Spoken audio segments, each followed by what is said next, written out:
Hello students, study hack lecture में आप सभी का स्वागत है।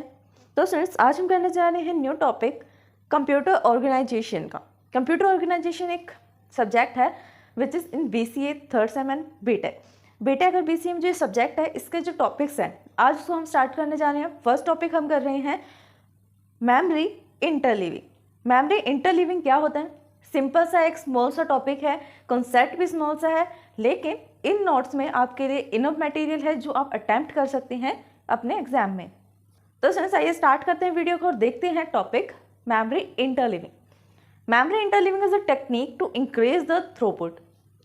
मेमोरी इंटरलीविंग क्या होता है? एक ऐसी टेक्निक होती है टू इंक्रीज द थ्रूपुट, जो थ्रूपुट को इंक्रीज करती है। थ्रूपुट क्या होता है? हमारा ज़्यादा से ज़्यादा आउटपुट, जितना ज़्यादा आउटपुट जो है उसकी क्वालिटी आ सके, क्वांटिटी आ सके, उसमें वो आए, ठीक है। और मेमोरी इंटरलीविंग क्या है? एक ऐसी टेक्निक है जिससे आउटपुट जो है वो इंक्रीज हो रहे हैं, उसकी क्वालिटी एंड क्वांटिटी इंक्रीज हो रही है। Here the system is divided into the member independent module which answer read और राइट रिक्वेस्ट इंडिपेंडेंटली पैरेलली। वो क्या कह रहे हैं? जब ये इंटरलीविंग का प्रोसेस होता है, here the system is divided into the members independently. यहाँ पर जो मेमोरी होती है, मेमोरी मेंबर्स होते हैं, वो क्या करते हैं? मेमोरी को स्मॉल स्मॉल पार्ट्स में डिवाइड कर देते हैं, ठीक है। और रीड एंड राइट, कोई प्रोसेसेस ऐसे होते हैं जो रीडिंग के लिए चल रहे होते हैं, कुछ ऐसे होते हैं प्रोग्राम में या मेमोरी में जो राइटिंग के लिए चल रहे होते हैं। किसी को इनपुट आउटपुट की नीड होती है, किसी को CPU की नीड होती है ना। तो उन सब के क्या है, प्रोग्राम्स अलग अलग है, रिक्वेस्टेज अलग अलग है। रिक्वेस्ट अलग होने की वजह से उनके काम अलग हैं, इसलिए उनके आउटपुट भी अलग आएंगे और उन पे परफॉर्म होने वाला फंक्शंस भी क्या होगा? अलग होगा। ये तो नॉर्मल बात है ना। तो इस कॉन्सेप्ट में क्या करते हैं हम? एक तो ये टेक्निक है जिससे हमारा थ्रूपुट इंक्रीज हो जाता है। और करते क्या है, इसमें हम जो हमारे मेमोरी होती है, मेन मेमोरी, उसको पार्ट्स में डिवाइड कर देते हैं, मॉड्यूल्स में डिवाइड कर देते हैं, ठीक है। इतना समझ में आया?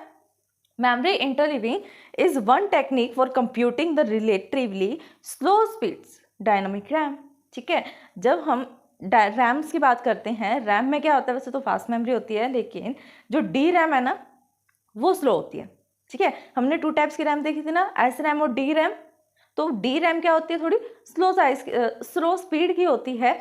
इसीलिए जब भी हमें कंप्यूटेशन करनी पड़ती है इससे रिलेटेड, डी रैम से रिलेटेड जब भी कोई कंप्यूटेशन हमें करनी पड़ती है, तब हम क्या करते हैं?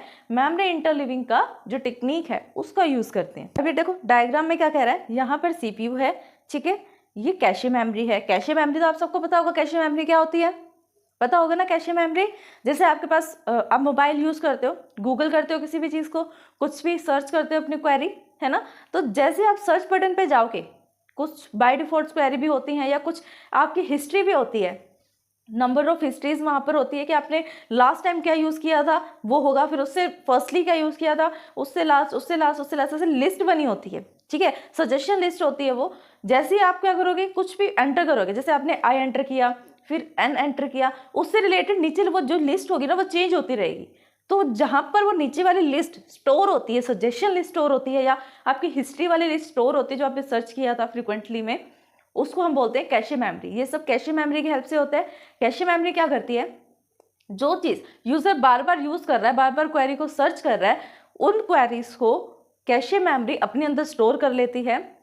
कहाँ से? मेमोरी से, मेन मेमोरी से।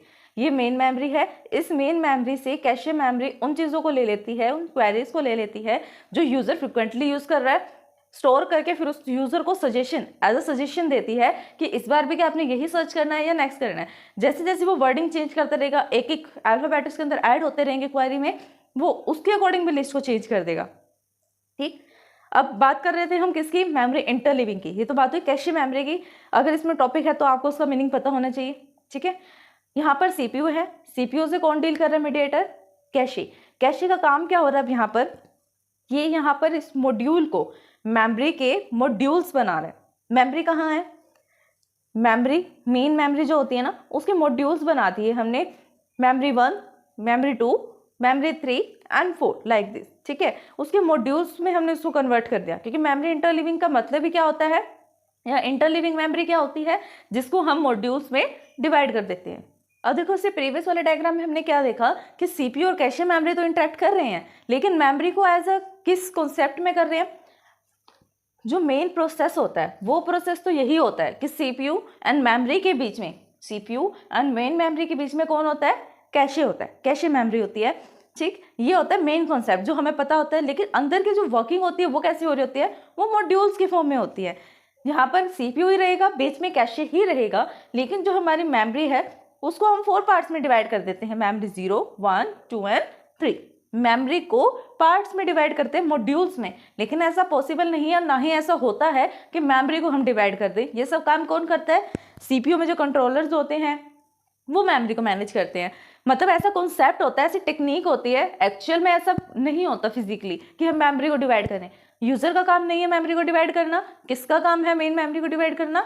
CPU का। ठीक है, वो अपने आप मैनेज करता है कि कैसे अंदर फंक्शनिंग करेगा, वो परफॉर्म कैसे करेगा, कैसे टास्क देगा, रीड एंड राइट कैसे करेगा और कैसे मेन आउटपुट आएगी। ठीक है, CPU एंड कैशे मेमोरी तो यही रहेगा। CPU क्या करता है, ये कैशे मेमोरी क्या करती है?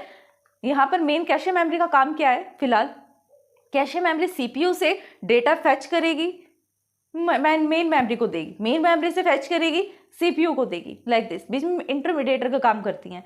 ये वाला जो कॉन्सेप्ट होता है वो रियल होता है, जनरल होता है कि कैशे मेमोरी क्या कर रही है? CPU से इंटरेक्ट कर रही है और मेमोरी से भी इंटरेक्ट कर रही है, दोनों में इनपुट आउटपुट ऑपरेशन परफॉर्म करवा रही है। वहाँ से मेमोरी से वो ले रही है और CPU को आउटपुट दे रही है, और CPU से इनपुट लेकर उसको आउटपुट दे रही है मेमोरी को। ये होता है जनरल कॉन्सेप्ट। लेकिन जो इंटरलिविंग का कॉन्सेप्ट होता है वो एक ऐसी टेक्निक होती है जिसमें हम ये जो मेमोरी होती है, मेन मेमोरी, इसको पार्ट्स में डिवाइड करते हैं। ठीक है, a single memory module cause sequentially of the access only one memory access can be perform at the time. इसमें हम क्या करते हैं? सिक्वेंशियली वर्क करते हैं। सिक्वेंशियली का मतलब क्या होता है? 1 by 1, पहले 0 पर जाएंगे, फिर 1 पे, फिर 2 पे, 3 पे, 4 पे and so on. Single memory होती है, उसी को हम मॉड्यूल में डिवाइड करते हैं सीक्वेंस मैनर में, ताकि उसको एक्सेस करना जो है इजी हो सके और उसको हम परफॉर्म कर सके।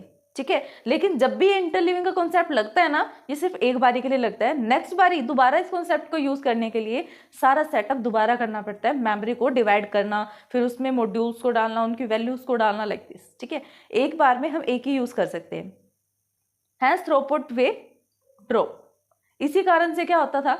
थ्रूपुट इसी कारण से क्या होता था? थ्रूपुट डाउन हो जाती थी कि उसको पहले कैशे को CPU से इंटरेक्ट करना, मेन मेमोरी में जाना, मेन मेमोरी से वापस CPU में जाना, बहुत टाइम लगता था उसको। इसलिए कैशे मेमोरी क्या कर लेती है? अपने अंदर डेटा स्टोर कर लेती है जो फ्रीक्वेंटली यूज हो रहा है। अगर बार बार वो वही यूज कर रहा है तो इस बार भी वो यही यूज करेगा यूजर जो उसने क्वेरी लास्ट टाइम करी थी।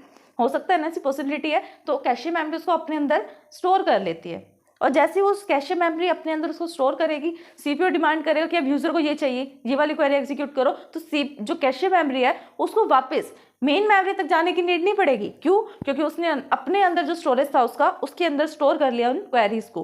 हाँ, अगर उससे डिफरेंट कोई क्वेरी आएगी तो सेम प्रोसेस उसको करना पड़ेगा। जैसी क्वेरी आएगी CPU से कैशे मेमोरी के पास, कैशे मेमोरी जाएगी मेन मेमोरी पास। ठीक है, इसने इसको क्वेरी दी, फिर ये मेन मेमोरी पास जाएगी, मेन मेमोरी में डेटा मिल गया कैशे मेमोरी को, फिर कैशे मेमोरी उसको CPU को वापस दे देगी। ठीक है, इनपुट आउटपुट ऑपरेशन परफॉर्म करने के लिए। तो ये तो था एक सिंपल बेसिक सा कॉन्सेप्ट। इससे रिलेटेड जो नेक्स्ट कॉन्सेप्ट है कि ये कैसे होता है, जो फंक्शनिंग होती है कैसे डन होती है, क्या इसके एडवांटेज एंड डिसएडवांटेज है, वो हम नेक्स्ट वीडियो में करेंगे। अगर इस वीडियो को समझने में आपको कोई भी डाउट आता है देन आप हमें कमेंट कर सकते हैं। Thanks for watching my video.